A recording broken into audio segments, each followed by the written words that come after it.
जय भारत दोस्तों। पहले टेस्ट मैच में शर्मनाक हार के बाद भारतीय टीम ने भारतीय दर्शकों को आखिर भारतीय झंडे को लहराने का मौका दे ही दिया। जब जसप्रीत बुमराह ने अंतिम विकेट के रूप में टॉम हार्टली को क्लीन बोल्ड किया तो उनका और यशस्वी जायसवाल का जश्न साफ बता रहा था कि यह मैच कितना उतार चढ़ाव भरा रहा। कभी लगता था कि इस मैच में भारत का पलड़ा भारी है तो कभी लगता था कि कहीं इंग्लैंड इस मैच को जीत ना जाए। जी हाँ साथियों, शुरू से शुरू करते हैं। पहली पारी में यशस्वी जायसवाल के शानदार दोहरे शतक की बदौलत भारत ने 396 रन बोर्ड पर जड़ दिए थे और उसके बाद जसप्रीत बुमराह की शानदार गेंदबाजी की बदौलत भारत ने इंग्लैंड को 253 रन पर रोक दिया पहली पारी में। उसके बाद जब दूसरी पारी में भारत बैटिंग करने के लिए आया तो शुभमन गिल ने शानदार शतक जरूर लगाया, लेकिन इनके अलावा कोई भी बल्लेबाज भारत का टिक नहीं पाया और टोटल 255 रन पर पूरी की पूरी टीम ऑल आउट हो गई। और अब जीतने के लिए इंग्लैंड को जहां पर 399 रन बनाने थे वहीं पर भारत को चाहिए थी 10 विकेटें, जिसके जवाब में इंग्लैंड की ओपनिंग जोड़ी ने शानदार 50 रन की पार्टनरशिप को बिल्ड कर लिया था। लेकिन उसके बाद रविचंद्रन अश्विन की शानदार गेंदबाजी और के.एस. भरत के जबरदस्त कैच की बदौलत भारत ने इंग्लैंड का पहला विकेट गिराया डकेट के रूप में, जिन्होंने 28 रन बनाए। और तीसरे दिन का खेल खत्म होने तक इंग्लैंड ने एक विकेट खोकर 67 रन बना लिए थे। अब बचे हुए 2 दिनों में इंग्लैंड को जहां जीतने के लिए 332 रन चाहिए थे वहीं भारत को चाहिए थी 9 विकेटें। और जब चौथे दिन का खेल शुरू हुआ तो जैक क्रॉली और रेहान ने एक अच्छी पार्टनरशिप को बिल्ड कर लिया था, लेकिन उसके बाद फिर अक्षर पटेल की एक गेंद रेहान की पैड पर जाकर लगी, अपील हुई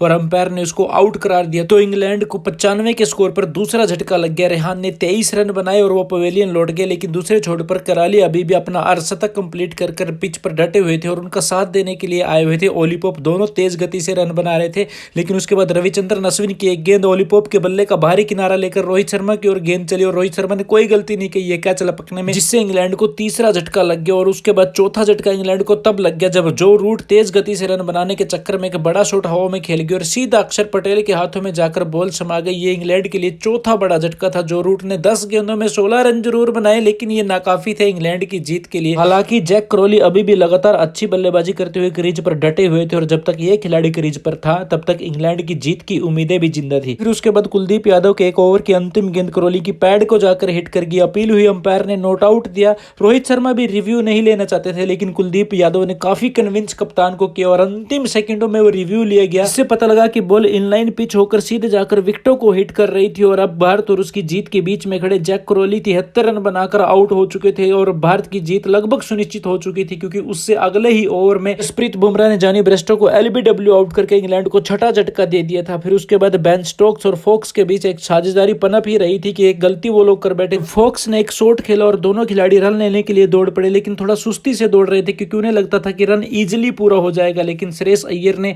जल्दी से बॉल को पिक किया और थ्रो कर दिया और बॉल सीधे जाकर विकेटों को हिट कर गई। और जब थर्ड अंपायर पर कॉल गई तो पता लगा कि बेन स्टोक्स का बल्ला थोड़ा सा शॉर्ट रह गया, वो पूरा क्रीज में पहुंच नहीं पाया और उनका विकेट गिर गया 11 रन बनाकर। लेकिन इन छोटी छोटी साझेदारियों से इंग्लैंड जीत के करीब थोड़ा थोड़ा जा रहा था, क्योंकि उसके बाद फोक्स और हार्टली के बीच भी एक अच्छी पार्टनरशिप बिल्ड हो गई थी। जिस अंदाज में दोनों खिलाड़ी बैटिंग कर रहे थे तो लग रहा था कि मैच अभी भी किसी भी ओर जा सकता है, लेकिन उसके बाद फिर जसप्रीत बुमराह ने फोक्स को कॉटन बोल्ड कर दिया और उनको पवेलियन लौटना पड़ा 36 रन बनाकर। अब भारत की जीत पक्की हो चुकी थी लगभग, क्योंकि उसके तुरंत बाद मुकेश कुमार ने बशीर को बिना खाता खोले पवेलियन लौटा दिया और फिर अंतिम विकेट के रूप में टॉम हार्टली को जसप्रीत बुमराह ने क्लीन बोल्ड कर दिया, जिससे उतार चढ़ाव भरे इस मैच में भारत ने 106 रन की बड़ी जीत हासिल कर ली। So congratulations to team India and wish you all the very best.